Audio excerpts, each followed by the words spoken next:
ये देखो বাবাকে দিয়ে ঘুম থেকে উঠেই আগে এই যে মানে কি হ্যাঁ অনেকে জিওল মাছ বলে, অনেকে ল্যাটা মাছ, অনেকে চ্যাং মাছ বলে।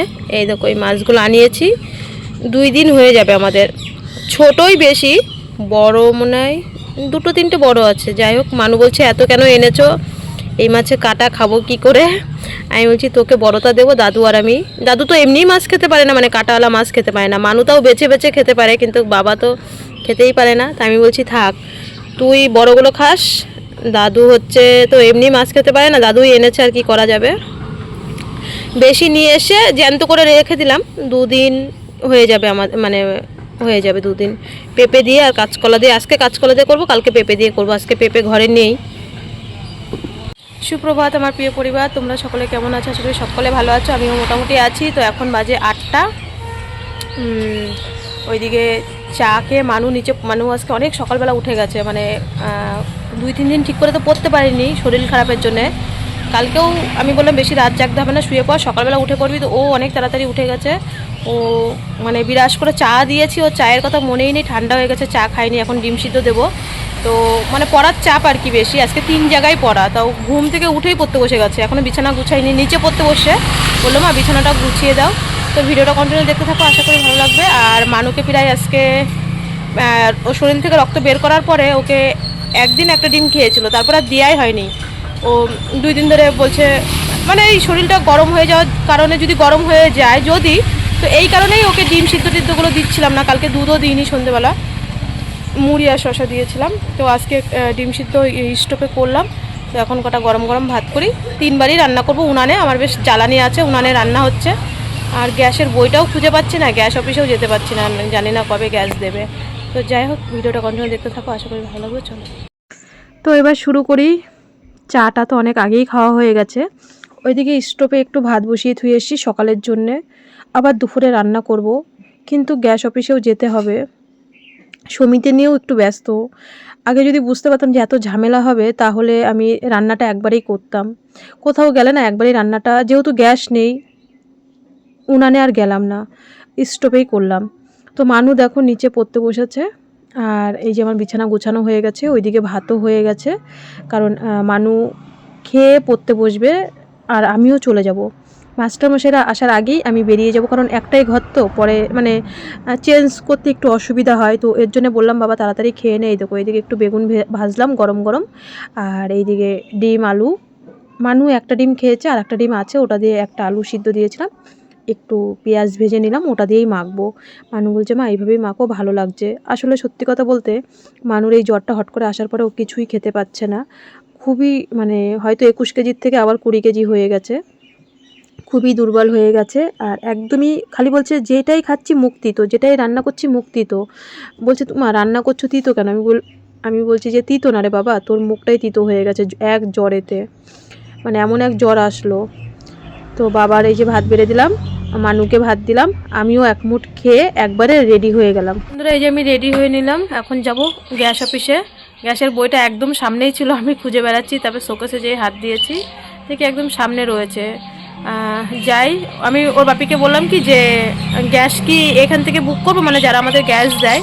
তো ওর বাপি বলছে যে না, তুমি একবারে অফিসে চলে যাও, আমাদের সেই লাস্ট আমি গ্যাস বুক করেছি, আমার বইতে আছে 21 সালে, 5 বছরে আর গ্যাস বুক করা হয়নি। দেখো 21, 22, 23, 24, তো 21, 22-এ তো আমরা ওখানেই চলে গেলাম, এই ভেলুর দিয়ে, ব্যাঙ্গালোর দিয়ে। এই তো মানে বললাম না, 4-5টা বছর আমাদের জীবনের উপর দিয়ে যে মানে কি ঝড় গেছে, সেটা শুধুমাত্র আমরাই জানি। এই পুনেতে শাশুড়ি মা মরার পরে পুনেতে চলে গেলাম, পুনের থেকে আবার বাড়ি আসলাম, আবার স্কুলে ভর্তি করলাম। তারপরে পুনের ডাক্তারই প্রথম মানুষকে স্পিলিং অপারেশনের কথা বলে, একটা ভীষণ বড় হসপিটালে, তাই না? ভীষণ মানে যেখানে মিলিটারিরা চাকরি করে, ওইখানে ওই হসপিটালটা মানে ভীষণ বড়। তো ওইখান থেকে প্রথম ওকে স্পিলিং অপারেশনের কথা বলে। তারপরে বাড়ি আসলাম, আসার পরে এই ভেলুরে আবার গেলাম, স্যারকে দেখালাম। তখন স্যার তো সঙ্গে সঙ্গে যাওয়ার সঙ্গে সঙ্গেই অপারেশন করলো, 1 মাসের মাথায়, ডিসেম্বরে গেলাম, জানুয়ারিতে অপারেশন হলো। তারপরে তো বিএমটি 2020 থেকে। তারপরে তো চলেই গেলাম, লাস্ট আমার 21/4-এ লাস্ট আমি গ্যাস বুক করি, মানে 22, 23, 24, 25, 26, প্রায় 4-5 বছর হয়ে গেছে আর গ্যাস বুক করা হয়নি। তো এখান মানে যখন বাড়ি আসতাম একটা গ্যাস তুললে 1 বছর হয়ে যেত। আর এই 18 মাস বিএমটির পরে 18-19 মাস ধরে বাড়ি ঠিক মতন। তারপরে তো আমরা ব্যাঙ্গালোরে থাকতাম বলে সেরকমভাবে গ্যাস বুক করা হতো না। একটা গ্যাস তুললে 1 বছর, 1.5 বছর, 2 বছর চলে যেত। মাঝে মধ্যে আসতাম, 1 সপ্তাহ থাকতাম, 10 দিন থাকতাম, আবার চলে যেতাম, এরকম করে মানে দরকারে আসতাম। এই মানুষ আর কি কাগজপত্রের জন্যে এদিক ওদিক দৌড়াদৌড়ি, অঞ্চল থেকে এই সার্টিফিকেট, ভিডিওর থেকে এই সার্টিফিকেট, তারপরে এমএলএ এমপিদের বাড়ি যাওয়ার জন্যই আসতাম। তো সেই কদিন মানুষ স্কুল করতো, আবার ওইখানে গিয়ে আবার পড়াশোনা করতো। তো আমাদের জীবনটাই ছিল সত্যি যাযাবরের মতন। তো মানুষ এখন 2 জায়গা পড়া, আমি বলছি কি এখন তুই পড়তে পড়তে আমি চলে আসবো, আর বিকালবেলা আবার গাইঘাটা পড়া আছে, আবার বিকালবেলা যেতে হবে। এখন তাই যাই, আগে গ্যাসটা বুক করে আসি। তা ওর বাপি বললো না, তুমি ওখানে গিয়ে তোমার ফোন নাম্বার দেবে, সেই আগের পুরনো সেই সব মানে একটা এমটিএস ফোন ছিল, যারা এমটিএস ব্যবহার করেছো, তো আমার একটা এমটিএসের নাম্বার ছিল, তো সেই নাম্বার ফাম্বার তার নেই, অনেক বছর আগের কথা, যখন গ্যাস নেই।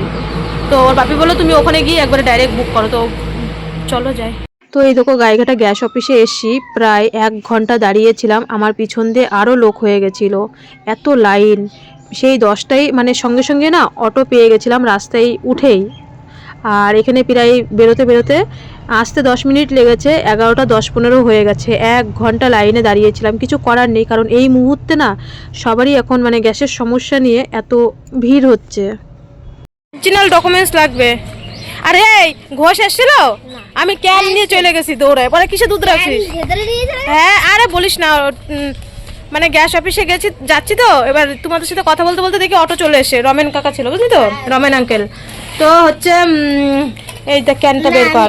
ক্যান হাতে করে নিয়েছি, বললাম না মাথা মানে ঠিক নেই, তো হাতে করে নিয়ে এই টোটোতে অটোতে আবার হচ্ছে চলে গেছে, অটোতে মানে উঠে পড়েছি ক্যান নিয়ে। তো এইদিকে সমিতির লোক চলে এসছে, ওইখানে যাবো। আমার আবার ভাসুরের মেয়ে ফোন করলো, কাকিমা তুমি কোথায়? তো বললো অরিজিনাল ডকুমেন্টস নিয়ে যেতে হবে। তো তোমাদের সাথে পরে কথা বলছি, আগে অরিজিনাল ডকুমেন্টসগুলো নিয়ে যাই। তোর বাপির বললো শুধু তো ভোটার কার্ডটা রয়েছে, অরিজিনাল লাগবে সব। ব্যাংকের অ্যাকাউন্টে টাকা দেবে কি জানি, সব বলে হচ্ছে অরিজিনাল ডকুমেন্টস লাগবে বলে। কি জানি, দেখি তোর বাপির তো শুধু ভোটার কার্ড রয়েছে, আমার কাছে আর কিছু নাই। আধার কার্ড আছে, ও দে, ওই বড় আধার কার্ডটা। 12টা বাজতে গেছে, তো আমি একটু চোখে মুখে জল দিলাম। মানু হচ্ছে অরিজিনাল ডকুমেন্টসগুলো নিয়ে ওদের বাড়িতে গেছে, আমি যাচ্ছি। বাবা রাস্তায় কি জাম।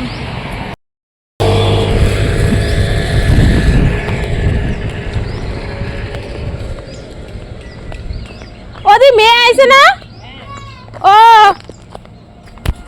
তো ওইদিকে মানে দিদিদের বাড়িতে তো দেখলে আমরা সমিতি বসেছিলাম, মানে আমরা যারা যারা লোন নেব, আমাদের সব ফিঙ্গারপ্রিন্ট মানে করছিল। আর নেটও পাচ্ছিল না, জিও নেট, যার কারণে অনেকটা লেট হয়ে গেছে।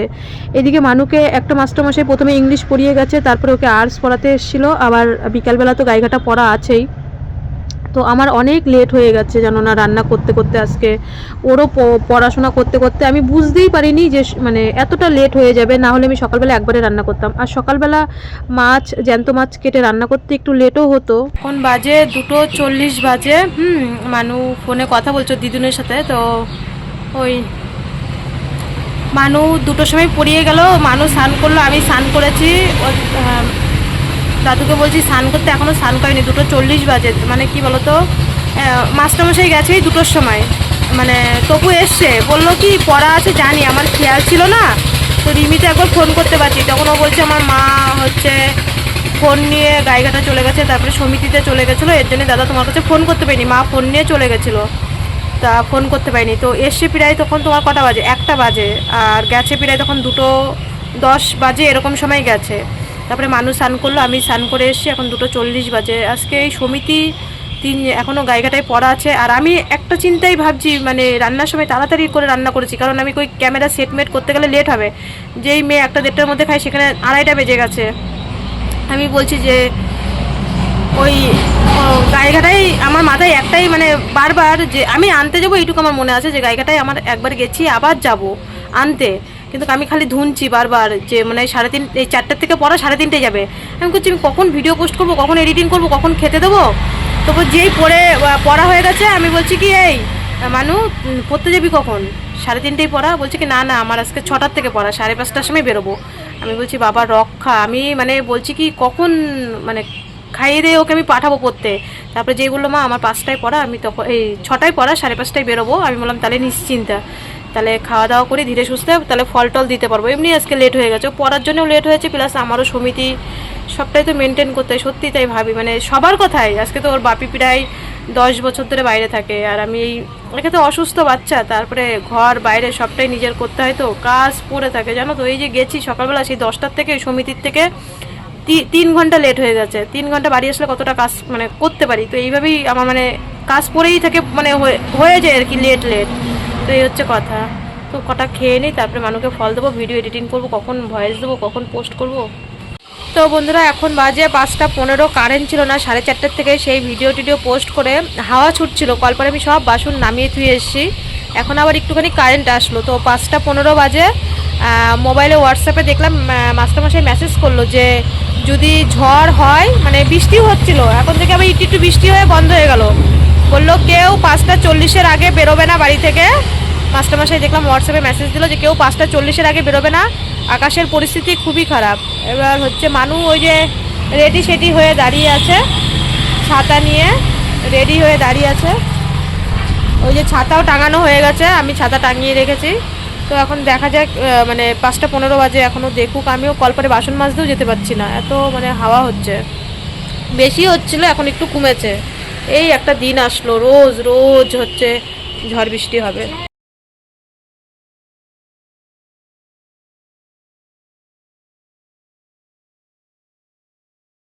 জানি না কি যে হবে। তো দেখো মানুকে তো রাস্তায় ওঠার সঙ্গে সঙ্গে অটোতে তুলে দিলাম, কিন্তু অটোতে তুলে দিয়ে আর রেহাই নেই।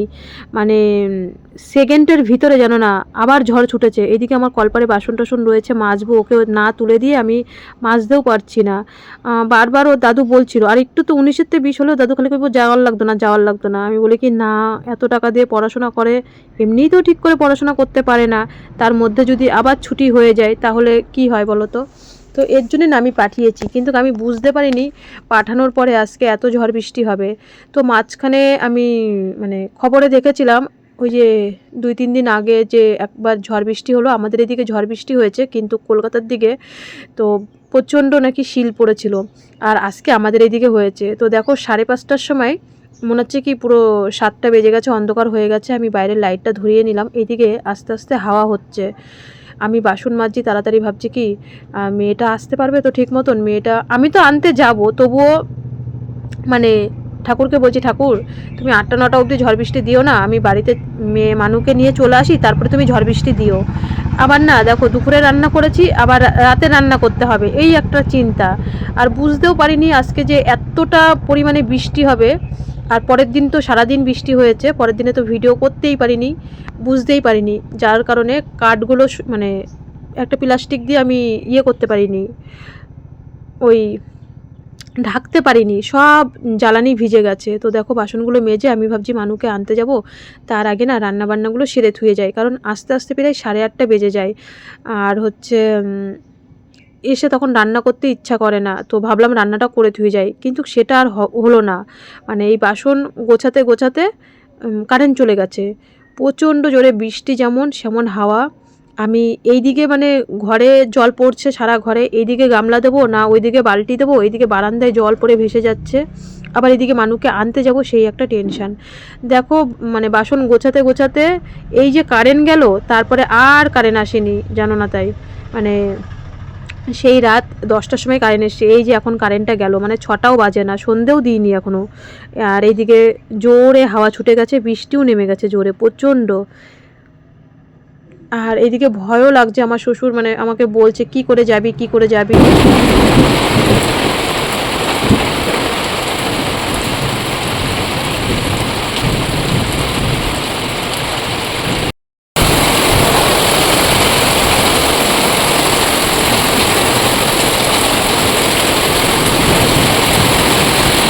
তো বন্ধুরা সেই একটা দেখলে তো শিলাবৃষ্টি হয়ে গেল, সেই বাসন গোছাতে গোছাতে কারেন্ট চলে গেছে। তো আমি এই যে রেডি হয়ে নিয়েছি, দেখলে ভীষণ শিলাবৃষ্টি হলো, এখন একটু কমেছে, মানে এখন বেরিয়ে যায় তাড়াতাড়ি। 7টা বাজতে, দেখি তো কটা বাজে, হ্যাঁ 7টা বাজতে 10 মিনিট বাকি, 10 মিনিট বাকি বেরিয়ে যায়। আমি যেতে যেতে যেটুকু পড়া হবে হবে, নিয়ে চলে আসব। না করেছিল ও দাদু যে পাঠাস নাম করে, কি মায়না তো কম নেয় না, কিন্তু পড়া কামাই গেলে তো অনেকটা ক্ষতি। এমনি তো হসপিটালে চলে যায়, এইদিক ওদিক চলে যায়, মানে হসপিটালের কারণেই তো পড়াশোনা হয় না ভালো করে, তো হচ্ছে না গেলে হয়, তো আমি জোর জবরদস্তি পাঠিয়েছিলাম, তো পাঠিয়ে এখন দেখছি মানে আর এক জ্বালায় পড়েছি। তো আর কি করা যাবে, এখন আমি যে রাস্তায় কিছু পাবো কি না পাবো সেটাও একটা মানে সমস্যা। তো যাই, বেরিয়ে যায় আর কি হবে। রাস্তায় আমি দোকানের সামনে জানো না অটোতে মানে অটোর জন্য দাঁড়িয়েছিলাম, আমি ছিলাম, কণাদি ছিল 20 মিনিট, তারপরে অটো পেলাম জলেশ্বর মোড়, জলেশ্বর মোড়ে আবার এসে দাঁড়িয়েছিলাম, কিছুই পাচ্ছি না। তো যাই হোক অনেক কষ্ট করে 7:30টার সময় পৌঁছালাম। আমি না না তখন বেরোইনি, আমি বেরিয়েছি 7:20 বাকি, 20 মিনিট দাঁড়িয়েছিলাম, কিচ্ছু নেই। আস্তে আস্তে আস্তে আস্তে, ব্যাগটা আমার কাছে দে, ব্যাগটা আমার কাছে দে বাবা, ব্যাগটা আমার কাছে দে, দাও দাও দাও দাও। পা ডুবে যাচ্ছে, কেন মনে হচ্ছে নতুন মাটি দিয়েছে। হ্যাঁ হ্যাঁ, মোবাইলে টর্চটা হলাম ইয়ে কর। আমি তো পুরো আমার জুতো মানে একদম ভরে গেছে। আমি প্রথম ভেবেছি কি মানে প্রথম তো এখন তো ভেঙে ভেঙে আবার যেতে হবে, বেশি একটা বাজে না, মাত্র 7:30 বাজে। তো মাস্টারমশাই বললো যে তুই তোর বান্ধবীদের থেকে আর বাদবাকি যে পড়ার নোটগুলো নিয়ে নিবি, চলে যাবি, মা যেহেতু নিতে এসছে। তো এখান থেকে বেরিয়ে থানার মোড়ে এসছি, থানার মোড়ে এসে মানে অটো ছিল, হাবড়ার অটো না, 2 মিনিট পর পর হাবড়ার অটো, কিন্তু আমাদের ডাইরেক্ট অটো হলে কি একটু পয়সা কম হয়। দেখো কেমন বৃষ্টি হয়েছে, রাস্তায় পুরো জল জমে গেছে। তো কিছু করার নেই, আমি বলছি মানুষ জলেশ্বর মোড়ে গিয়ে আজকে কিছু পাবো, তো এইটাও একটা টেনশন হচ্ছে, কারণ আগের দিনকে ওয়েদারটা ভালো ছিল তাই পাচ্ছিলাম না, আর আজকে তো এত ঝড় বৃষ্টি হচ্ছে, পাবো কি না। তো ভেঙে ভেঙে এসছি আমি, আমার পয়সা একটু শর্ট হয়ে গেছিল, মানুষ থেকে পয়সা নিলাম। খালপার কলোনি সব কারেন্ট আছে, দেখছিস আমাদের এদিকে কারেন্ট নাই, বললাম না সব জায়গায় ওর খালি কাঁঠাল আছে, কালকে একটা খাবো, বড় হয়নি, এবার বড় হয়ে যাবে, জল পেয়েছো না। সব জায়গায় কারেন্ট আছে, কলোনিতে, জলেশ্বরে, গাইঘাটা, সব জায়গায় কারেন্ট আছে। শুধু দেখো এই হাঁসপুর গ্রামটাই কি হয় জানি না, মানে কিছুতে কিছু হলেই কারেন্ট চলে যায়। তো এই যে একটু চা করেছি, মানুকে একটু ম্যাগি করে দিলাম, তারপরে আবার রান্না করতে হবে। এইভাবেই মোবাইল জ্বালিয়ে, একটা মোবাইল জ্বালিয়ে আর একটা মোবাইলে ভিডিও করে আর কি রান্নাবান্না করছি। আর চার্জারটা এখনও জ্বালাইনি, কারণ চার্জারে না আমি বলছি কি দেখ খেতে তো লাগবে, এখন এইভাবে রান্না করি, চার্জারটা পরে জ্বালাবো যদি কারেন্ট না আসে রাত্রিবেলা। এদিকে জানো না মানুষ ইংলিশনটা নিয়েও কিন্তু চিন্তা হয় এই কারেন্টের ব্যাপারটা নিয়ে। তো বন্ধুরা এখন বাজে 10:20, খাওয়া হয়ে গেছে সেই 9টার মধ্যেই। তাড়াতাড়ি করে এসে দেখলে একটুখানি চা খেলাম, ও দাদুকে দিলাম, আমিও খেলাম, মানু একটু ম্যাগি দিলাম, তারপরে ডাল আর হচ্ছে ভাত, শুধু ডাল আর ভাত করলাম। আর মাছের ঝোল তো দুপুরবেলা একবেলার জন্য করেছিলাম, সেটা তো তোমাদের সাথে ভিডিও শেয়ার করতে পারিনি।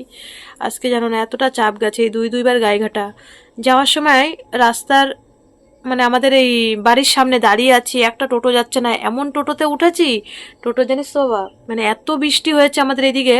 আগের দিন কলকাতায় হয়েছিল শিলাবৃষ্টি, আমি অনেক বছর পরে এরকম মানে একদম যেমন বৃষ্টি পড়ে এত মানে ইয়ে হচ্ছিল, ওই শিলা পড়ছিল, মানে কি বলে বড় শিল শিল শিল বলে আগেকার দিনে। তো ওই শিলা মানে এত স্পিডে পড়ছিল, ছোট ছোট গুড়ি গুড়ি পড়ছিল। তো হচ্ছে যাওয়ার সময় ওই টোটোওয়ালা দাদা বলছে যে এত বৃষ্টি হয়েছে, সামনে লাইট বন্ধ হয়ে গেছে, যাওয়ার সময় কি কষ্ট, মানে যেখানে যেখানে রাস্তায় গর্ত, লাইট নেই তো গর্তর মধ্যে পড়ে যাচ্ছে। তারপরে জলেশ্বর মোড়ে গিয়ে দাঁড়িয়ে আছি, মানে সেসব তো আর ভিডিও করিনি, কারণ যতক্ষণ না ওখানে গিয়ে পৌঁছাতে পারি ততক্ষণ মানে চিন্তা একটা। তো এসে একটু ডাল ভাত করলাম, মানু তো টের পায়নি যে শিলা হয়েছে, মানে শিল পড়েছে।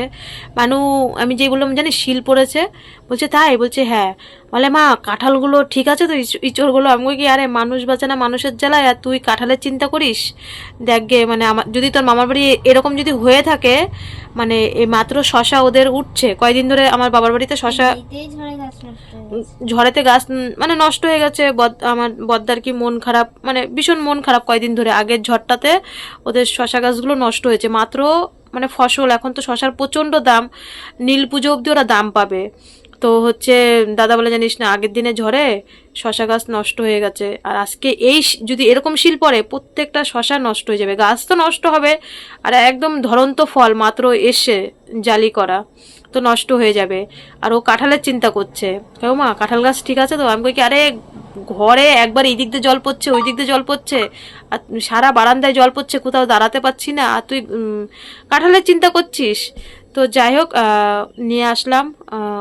সারাটা দিন এইরকমভাবে দৌড়াতে দৌড়াতে এই সমিতি গ্রুপ, তারপরে এই গাইঘাটা 2বার করে যাওয়া, সত্যি মানে কি বলবো, যাদের আমাদের মতন সকলেরই, যাদের আর কি বাড়িতে ছেলে মানুষ থাকে না, খুব কষ্ট হয়ে যায়। তা অসুস্থ বাচ্চা নিয়ে ঘর বাইরে সবটা একা সামলাতে সামলাতে মানে একদম জীবন, নিজের আর শরীর চলে না, মনে হয় না পরের দিন উঠে ক্যামেরা অন করি, মনে হয় যেন বিছনার থেকে উঠতে ইচ্ছা করে না, মাঝে মধ্যে এরকম হয়। কিন্তু কিছু করার নেই, এই যুদ্ধে জয় করতে হবে, আর এই হাসি মুখেও কষ্ট হলেও শরীরের করতে হবে।